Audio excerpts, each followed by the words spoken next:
everybody. My name is Leslie Pyle, and I am the founder of HireMyMom.com. Today, I'm super excited to have Jenn Whitmer with me. She's going to speak to us on conflict resolution, communication, and the Enneagram. Jenn, thank you so much for joining me. Thanks for having me. I'm really excited to be here.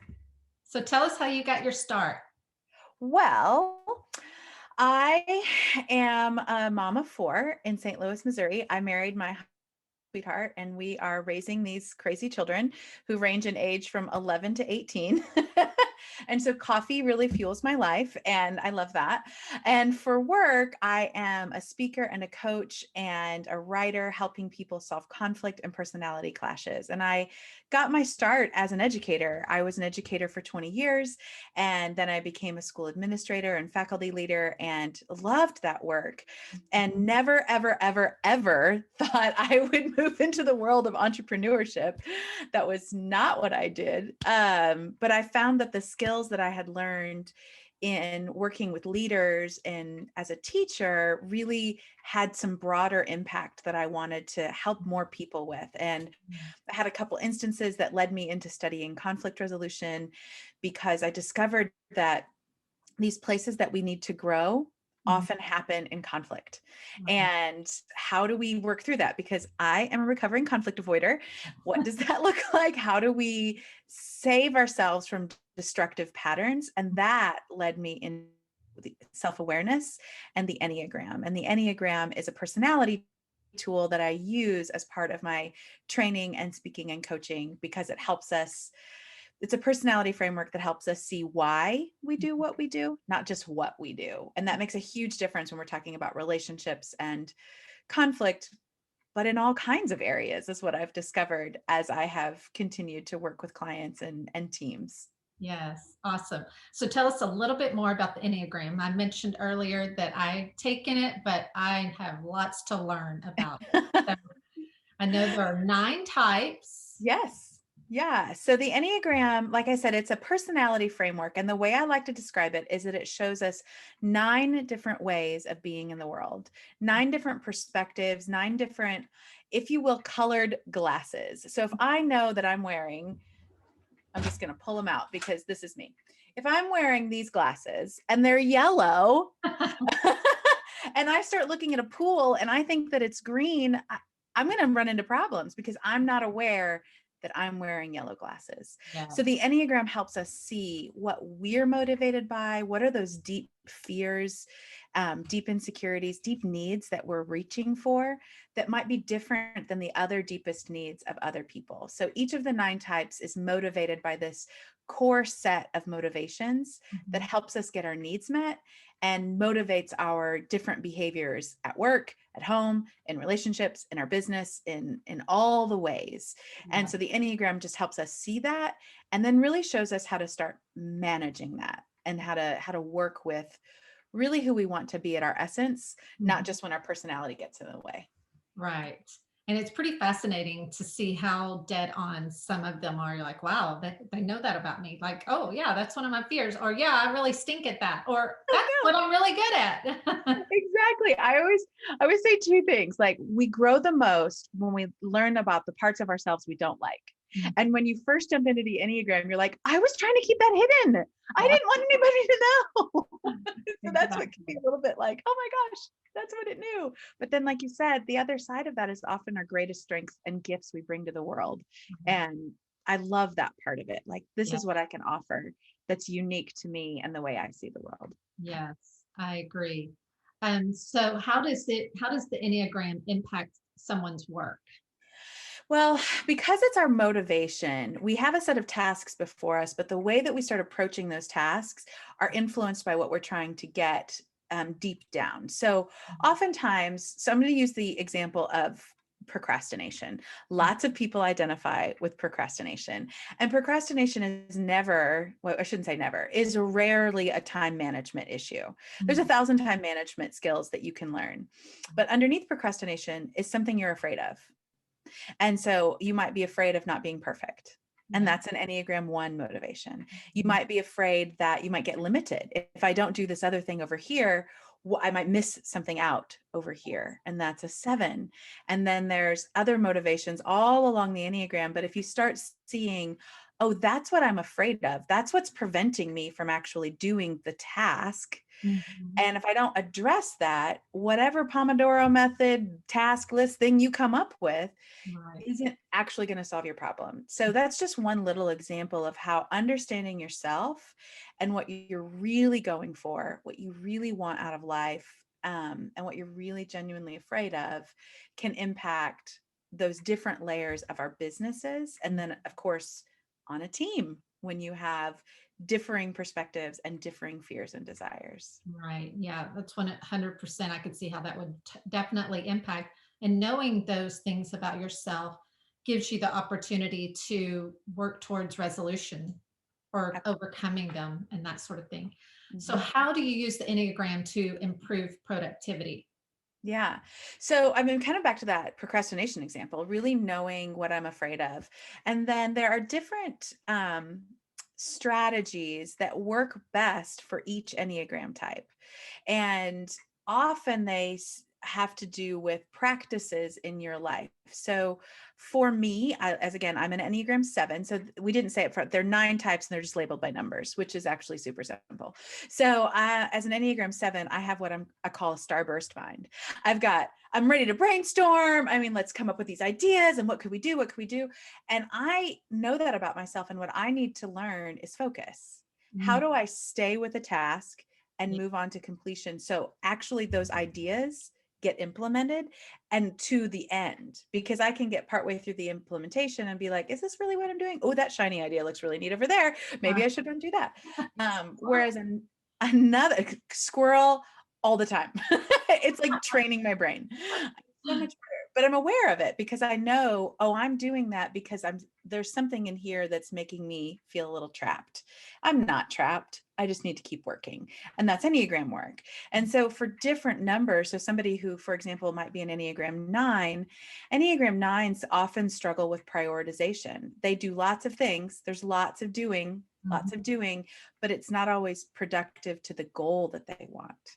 And so getting some help around prioritization, knowing that that's what that number needs, like, oh, I need to do that task and then keep coming back to that list, or I need to establish routines. Enneagram 4s, routines and rhythms are like key for their productivity because they're such creators and want to be emotionally connected to people. They can lose track of what am I actually trying to create here? And Mhm. that just seems inauthentic and boring. And, Yeah. that Enneagram 4s go there so fast. And so creating a rhythm where they take care of, taxes and stuff like that in their work. Each number has something like that around productivity, and knowing that about yourself can give you the right tool. An Enneagram 3 probably does not need the same task orientation that I do because they're already there. Achiever, right? The achiever, they are the motivational posters of the Enneagram. And Enneagram 8s have already solved the problem in the future and are just going there. And they need different tools to help them live whole lives and be productive in all of the senses of who they are. So that's how I see it going. And I mean, we're not going through all 9 types, but just as a teaser of knowing yourself then helps you understand where are the pitfalls that are probably on my path and where my greatest strengths lie that I can move the fastest. Right. Yeah, that's really good. Okay, so how can someone use their Enneagram to improve their business and or their personal life? Well, there's all kinds of ways. I feel like we've covered a few business things. I'm going to touch on the concept of teams quickly, though, because when you're working with a team, it's all about relationships and it's all about trust. Even if you're all there just to get your job done, which is what a lot of people think. We're just here to get our jobs done. You Mm. are, but you're not working with robots. So, I mean, unless that's all you work with, then you're probably not listening to this. And so when you're working with teams, using the Enneagram helps build trust on your team because Mhm. you start to see people for who they are. I see you as Leslie, as a whole person, as somebody who has fears and desires and ideas, and I can honor that and lean into your strengths and support you in your weaknesses. And if we all are mutually building that trust, the business outcomes are better. There's tons and tons of research that talks about when you have cohesive, healthy teams, the business thrives. And so that's how I think that can improve businesses. And when you're talking about relationships, it's kind of the same. When you are in a relationship with somebody, they're likely different than you. Even if they're the same Enneagram number, they're going to be a different shade. If, one Enneagram type is a purple, they might be lilac and you might be, eggplant colored. And so those shades and variances help us love one another well. Because when we're in relationships with people, we want to be connected. We want that connection and communication and shared trust and belonging is what we're going for. So when you can speak to somebody's heart and say, I know that you might be afraid that I'm going to reject you, but that's not what's happening. Here's what I'm trying to say. And you can speak so clearly and compassionately to others. You are building relationships in a way that is a strong, solid foundation, because conflict's going to come, but if you know what you bring to the table and you respect what others do, you are much further down that path of solving it well. Yes. And I remember when I took the test a couple of years ago, I nailed what my husband was. Like, I was like, oh, that's him. He's that number. I think I was a 6 and a 9, the loyalist and the peacemaker, if I remember correctly. And he was the lion, the achiever, that, and it was really interesting to see where my strengths lied, where my weaknesses, and vice versa. It really did. Even though we've been married all these years, it gave me a new appreciation and a new compassion, I guess, for Absolutely. where we each are strong and where we each kind of complement each other. Where he's weak, I'm strong at somewhat places, and so on. Absolutely. And one of my favorite things the Enneagram brings is shared language. Like, I now have vocabulary to describe that thing that I knew was in there, but I didn't know how to talk about. And now I have a shared language to express and make my inner world and the glasses that I'm wearing clearer to you. And the same vice versa. That shared language is so important on teams, in relationships, in marriages, in parenting. It's really valuable. Yeah. And it's a lot of fun. I mean, Oh learning yeah. about, what makes different people tick. It's always so much fun.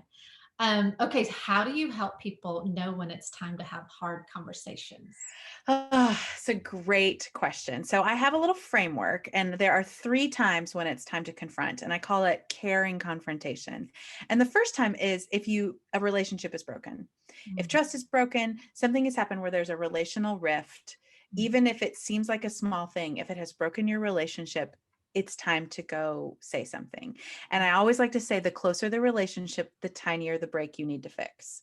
So if it's a big, if it's somebody on the street and I tripped and it's like, okay, bye, whatever. I don't have a real relationship with you. Yes, I want to be polite, but I don't need to go have a caring confrontation with you necessarily.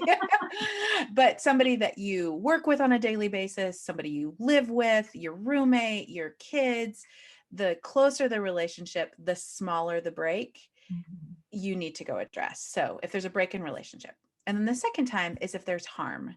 So if you are being harmed, if the other person is harming themselves, or the other person is harming someone else, or your organization. So if that behavior is harming the team and the organization that you are a part of, your business, then it's time to have a conversation and making sure that you're addressing that in really caring and clear ways to say that this is a problem and here's why.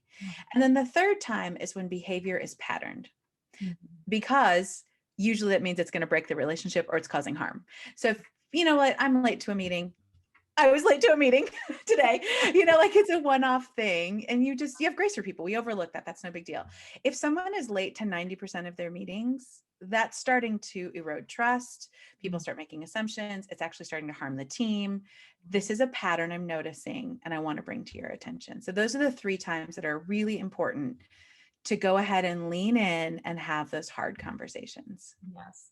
And most of the time, I would assume the relationship is stronger because you've went through that and talked about it. Absolutely. Because, I always make the joke, like, if nobody told you it's gross to take off your shoes on an airplane, it's gross. I'm telling you. And that's kind. It's kind of me to say that to you. And so when we have these shared relationships, you kind of have this weird, awkward time, but it's the repair part. And then things heal usually much stronger in that way. Yes. Yeah, I agree. Okay, so tell us, how do you listen in conflict? Oh, I love this question. So, conflict listening is really one of the major keys of conflict. And I like to put really generally, there are lots and lots of skills, there are lots of phrases to say, but what you're listening for is three areas. Mm, You're listening for, what do you feel? What do you think? And what do you want to do? mm, If you can find out what people feel and what their emotions are, what their thoughts and opinions and data and fact logical brain is saying, and what are the action steps they want to take or what their plan of action is, mhm, you will discover the full gamut. That's the circle of our centers of intelligence, that EQ, that body Q, and that IQ. mhm, You'll start to have a full picture of perspective that you might not have thought of for yourself, because sometimes we're like, oh, what do I feel about this in this conflict? mm, Or what does the other person feel? Because they may say something you're like, I never would have thought about. I did not see it from that perspective in any way, shape, or form. So when you're listening in conflict, honoring that other person's truth, mm, like, so you're listening for what they feel and think and what they want to do, and then your own, what do I feel, think, and mm. want to do? And my oftentimes when I say that, people are like, but what if they're wrong? And that's not what happened. Because we all think we remember exactly, and we don't. So one of the best phrases to use in conflict in that way is, oh, okay, here's what I hear you saying. Yeah. Here's how I remember that. And, Mhm, and no one can fault you for your memory. You're not argumentative about it in that, no, that's not what happened here. It's not that, which adds to the intensity. You're mm, saying, okay, I acknowledge what I heard from you. You know that I understand. And now I get to offer, here's what I remember happening. right. And Yeah. here's my perspective on that. And that conflict listening starts to build that trust and Mhm. get you to real solutions. Because if you're not even talking about the same thing, you're never gonna get to the real solution. That's true. Yeah. Wise words and great reminders. Well, thanks. Okay, Jen. So if someone wants to learn more, because we've just scratched the surface, and Yes. maybe they want to talk about their teams or even their personal life, whatever it might be, how can they learn more about you? Where can they find you? Yeah. So my website is always the best place. So it's jennwhitmer.com. And so Jenn with two N's, Whitmer with an H. And so jennwhitmer.com. And if you go to jennwhitmer.com/freebies, you can come and, like, if you want to just have a free consultation and it's like, hey, I'm interested in this, what can you do to help me? You can sign up there. For women leaders and business owners, I have a private Facebook community called the Women Leaders Circle, using the Enneagram for success in life and business. And you can come and join that. We're cheerleading each other and talking about the Enneagram as it works in our leadership. And then also there at jennwhitmer.com, you can book a booking inquiry with me if you want to explore what would it look like to bring me in to help your team, Mhm. really build some of that trust, create good, healthy team dynamics, and understand one another in your styles, in your communication, and in your conflict resolution so you can get your work done, because that's the goal. Right. Yes. In harmony too. In harmony. We don't have to have either or. We can get our work done and treat people like whole people. That's right. That's wonderful. Well, thank you so much, Jen. You've been a wealth of information and knowledge. I'm going to link to your website with the freebies below this. So if someone didn't get a chance to write all that down, they can click on the link below. So Awesome. Yeah. And come hey, find me on Instagram and LinkedIn. That's where I hang out the most as well. Come say hi. awesome. Thank you so much. Thanks for having me.